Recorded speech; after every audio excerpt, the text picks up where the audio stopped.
Hey, how's it going? Hi. Hi. Hi. Hey, it's James and Jeremy, and we're here this week.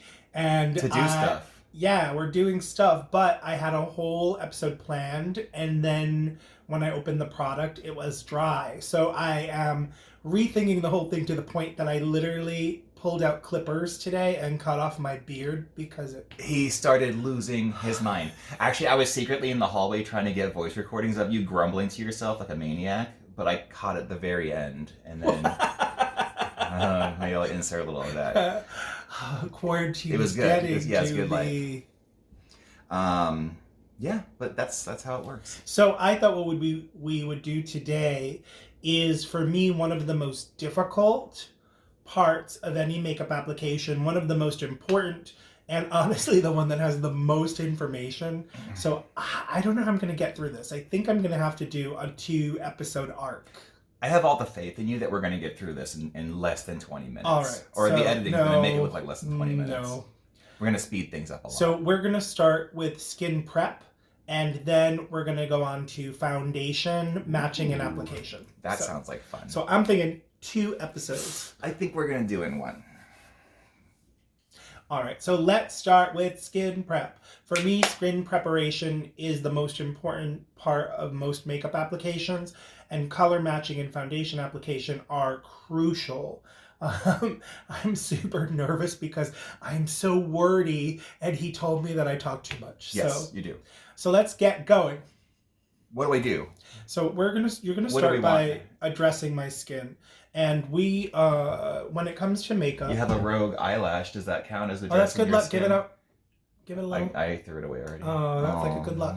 We're gonna start by addressing my skin, and as a makeup artist, one of the things that you need to remember is when you're preparing the skin, you're really preparing the skin with the thought of how good does this makeup need to look and how long does it need to last. So you are gonna start with one of my favorite things in the world, which is toning my skin. Okay, well, we should face each other.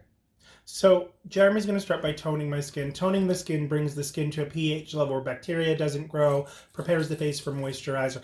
I love toning the skin. We're using Rebels and Outlaws, which is from our brand, and this is organic hydrosol and essential oils of lavender. So we should probably have it noted as well that we live together, we're in our home, we're working together. This is in no way violating any quarantine social distancing rules. Oh no, we have been living together. Close your eyes. We've been together for weeks. I'm gonna mace you like a bunny. Right.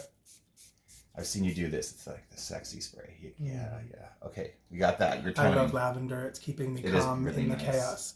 So usually what I like to do is let the toner evaporate. You want to think of it like a hand sanitizer. What it does is, as it evaporates, that's where it takes the bacteria from the skin.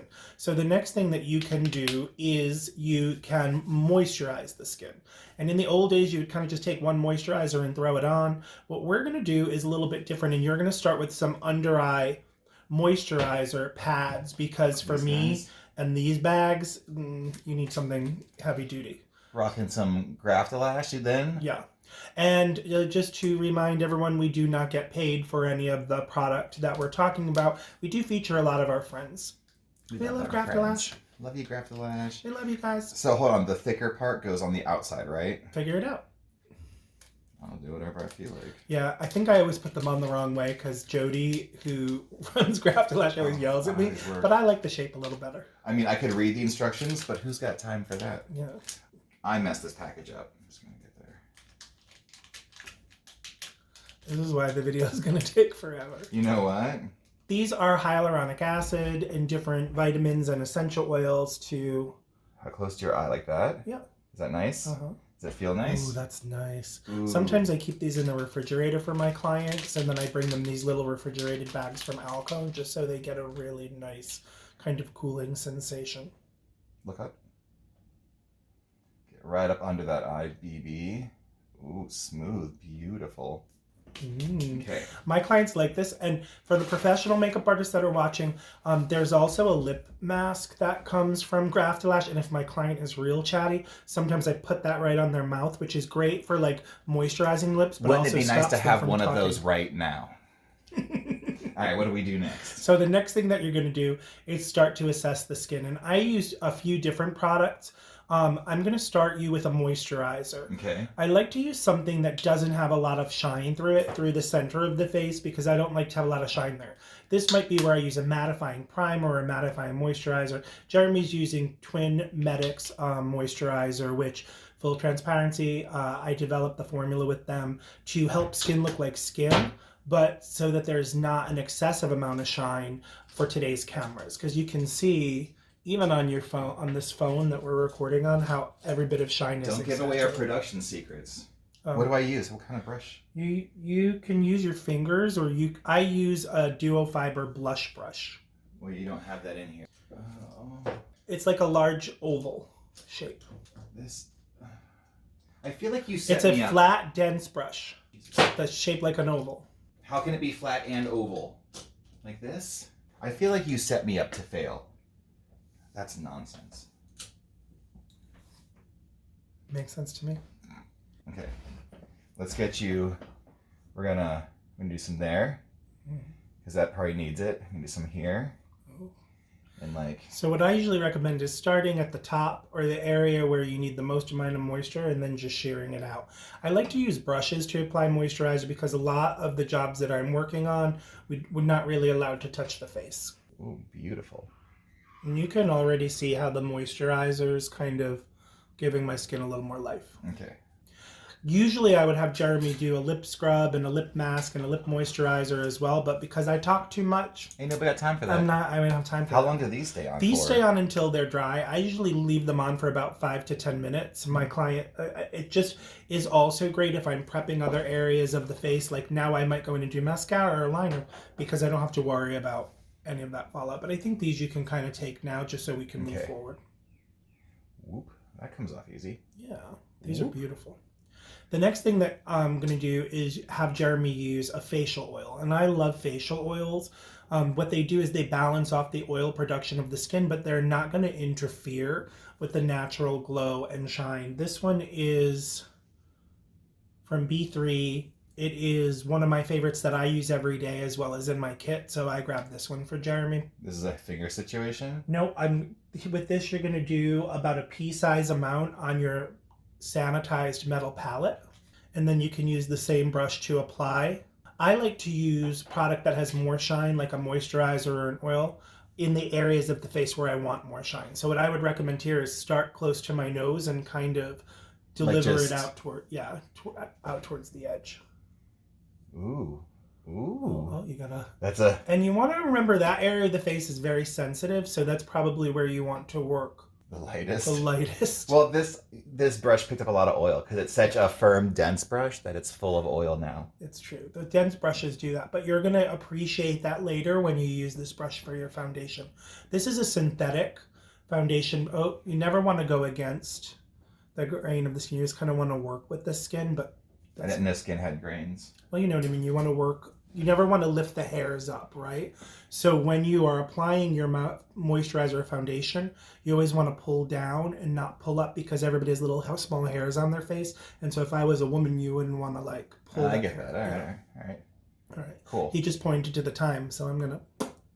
So now, once you have the face moisturized, what I like to do with certain clients is I'll go in and work with the under eye moisturizer or lip moisturizer. We're not going to worry about all of that today. He's just really getting my skin prepped for foundation. We're going to start with a sheer or light coverage foundation.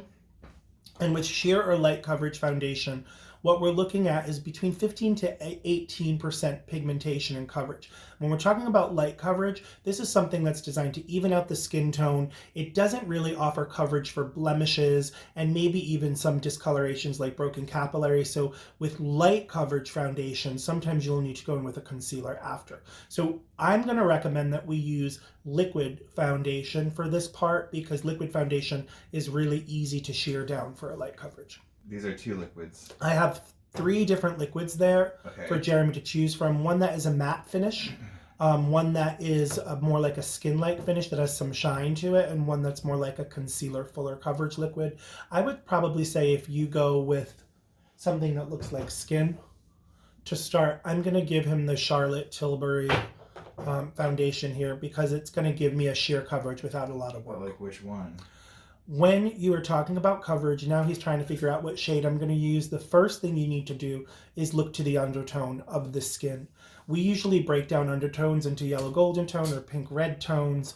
If you're not able to see undertones of the skin, you can look to other areas of the skin to kind of pull in your information. I'm just pulling out a bit of all three of these. Every skin tone in the world is made by combining yellow, red, and blue, and every foundation in the world is made by combining yellow, red, and blue. So what you're looking for is the undertone that's the most dominant.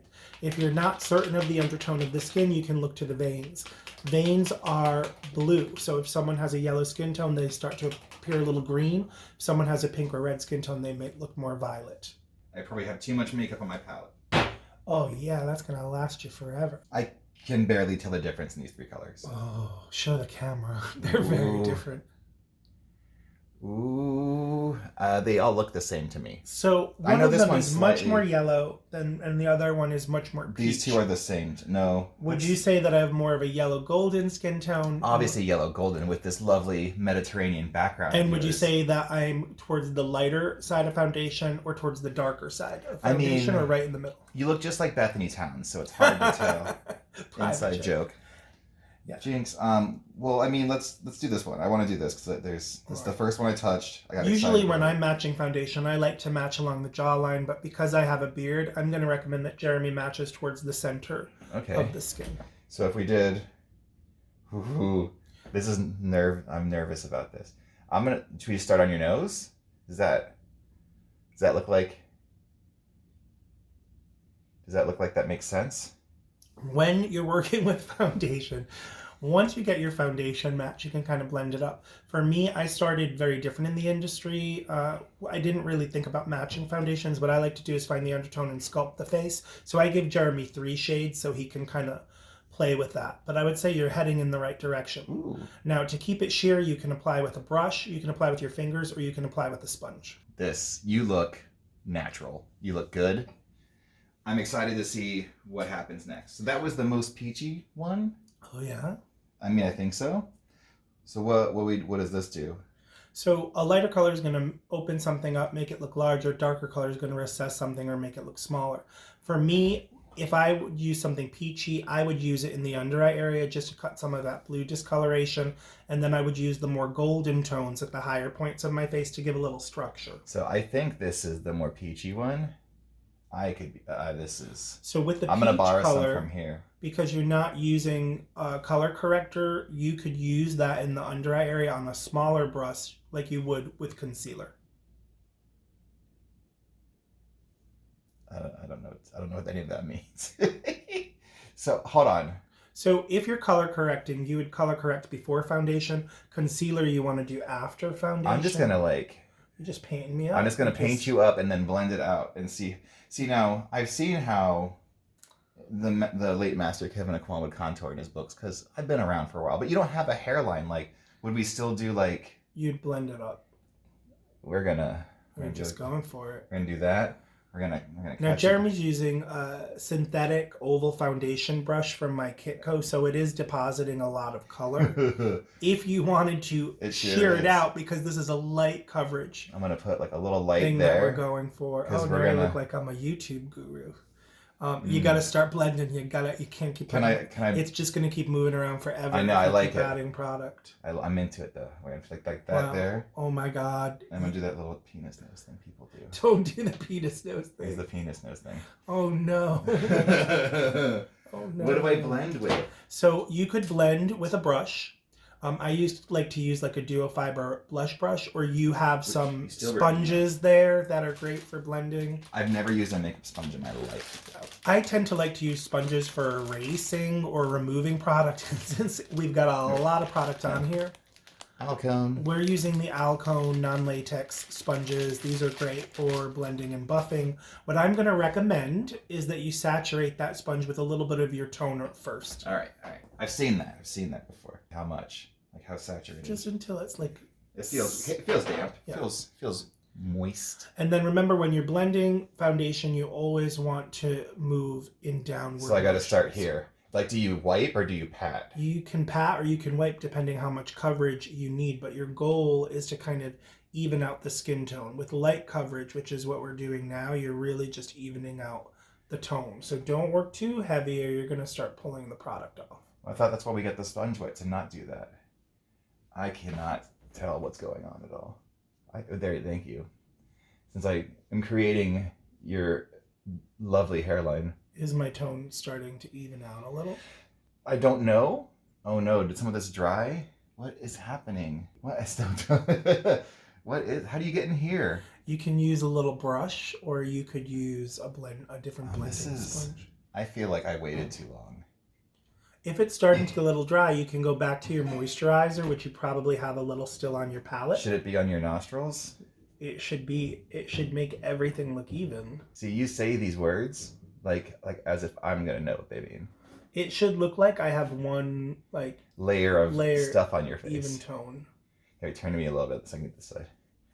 I know we're trying to show the kids at home, but this is a to-do. Gorgeous. But like, is it even? I don't. Think about your touch. Yeah. Like it's hard, like you have to think about the way. If I just barely touch your face, I feel like that's not doing anything. Yeah, but so you can blend it and pull and push it where you need to. What if I just do?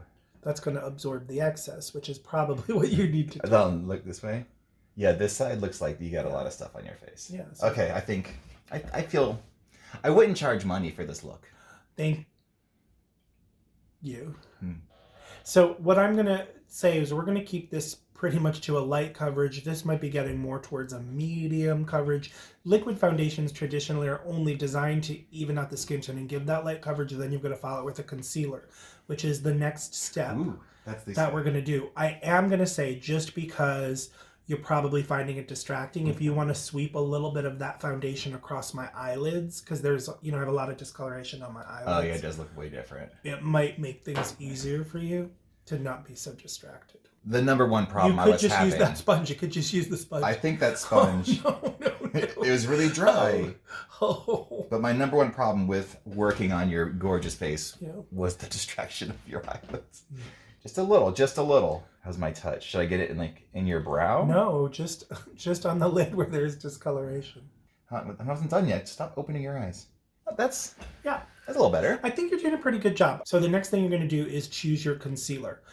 Contrary to popular opinion, you want to choose a concealer that is close to the skin tone because you don't want it to be too light and actually bring more attention to the area that you're concealing. Okay. This is the Rodial Diamond Concealer. We're going to pull some out on our palette because we're professionals. I low-key really wanted to do that, working on your hand thing. What? I saw the shade he's using. Is it the wrong one? It looks right to me. So is this a brush situation or a sponge? This is a brush situation. And traditionally for concealer, people use a flat, dense, oval brush that's similar to the foundation brush. I like to use something a little bit softer because that firm brush deposits a lot of color. So I use something that looks more like an eyeshadow brush. Okay. Like a little bit fluffier. Like this guy. Yeah. Oh, that color. It's going to look great. Okay. Here. Or just right here? Is that where concealer goes? With concealer, what you want to do is start where there's the most discoloration. Oh, wow. It's it's right there. Yeah. It's where you have your thingies. Yeah. You got that eye vein. Yeah. And you got them bags hanging out. See, this was the surprise class, and I feel like I'm hitting this like a professional. Oh yeah, you got it. Huh. Ooh, that's not good. Hold on, look up again. Oh, that's a weird color. Well, I think it's that your face is the wrong color. Oh, okay. So the next thing that you're going to do is once you have everything where you want it to be, I would go in with a little bit of powder. Now, I don't like to powder if I was doing a full application because once you kind of powder, everything's precious. So I might use a little bit of powder just to kind of set in certain areas, or you could use a setting spray. And I pulled out a setting spray for you. Setting spray, which is one of my favorites. It's the Skindinavia Limelife formulation. You're going to hold that about, 12 inches from my face and just Now, my trick is I then go back with my sponge. I spray a little bit of the setting spray on the sponge. Let me do that. Yeah. And I would hit any of the areas where you know things start to break down, like around the side of the nose, under the eye. Like, when you mean breakdown, that's like because your face moves? Yeah. Oh, okay. Makes sense? Yeah, that makes sense. I understand anatomy that much. Cool. Okay. And the next thing you're going to do is use a little powder. You can use powder to set or remove shine. We're going to use a pressed powder from Limelife. So I didn't use a lot of powder at this point. I like to use a powder puff to set product into place instead of a brush, because a powder puff allows you to kind of press and roll it. Esum. So we're working with the Esum powder puff. Ooh, it's so soft. And the... We're working with a translucent powder that goes more transparent from Limelife by Alcone. Alright, so like just tap. Okay. And then with your powder puff, you're going to press and roll it onto the skin. And I would say really for this, because you use the setting spray, just go through the center. I feel like I just put white stuff all over your forehead. What is your face doing right now? On the side of my nose. Okay, thank you. If you don't want to use a powder puff on the skin, you can also use a brush. So Jeremy's going to grab a powder brush. Now we're doing that? Yeah. And with that brush as well, you're going to kind of press and roll it onto the skin. Just poke that right in there. Look you in the eye. I think you're a little pale. Anything you want to fix before you give a final set to that? I mean, at this point, can I not like touch it because it's powdered? I mean, because it's incredibly uneven. There's like entire spots I can see that I missed. So you need to blend it up. You should have blended up before you powdered. Remember I said once you powder it, everything's precious. Oh yeah, no, it's good. You look great. Met Gala approved. Gorgeous. I'm feeling a little nervous about this whole thing. I think no, it looks great. Like this cheek is not the same color as that cheek. There's all kinds of stuff on this side of your nose. All right. So because we're doing a sheer coverage, one little tip that I could give you, even if you powdered, you could take a really large brush or a blending sponge. And if you spray that with a little bit of setting spray or a little bit of your toner, I tend to combine the two. Okay, so it's not an or, it's an and. No, you can do either or. I do both because I'm excessive. Yes. I like to use toner throughout my application. You're excessive? And then you just kind of move it around in circles. All right, let me turn your... It'll just kind of buff everything into place and pull off any of the excess that's not set. See, this is when I don't understand how makeup works. That actually, no, that helped. Okay, all right. Oh, was that a great tip? That was a good tip. Yes, I like that. That looks a little better. This would be a sheer to light coverage foundation using a liquid makeup and applying with both brushes and a sponge. That was fun. Should I do your whole head? No.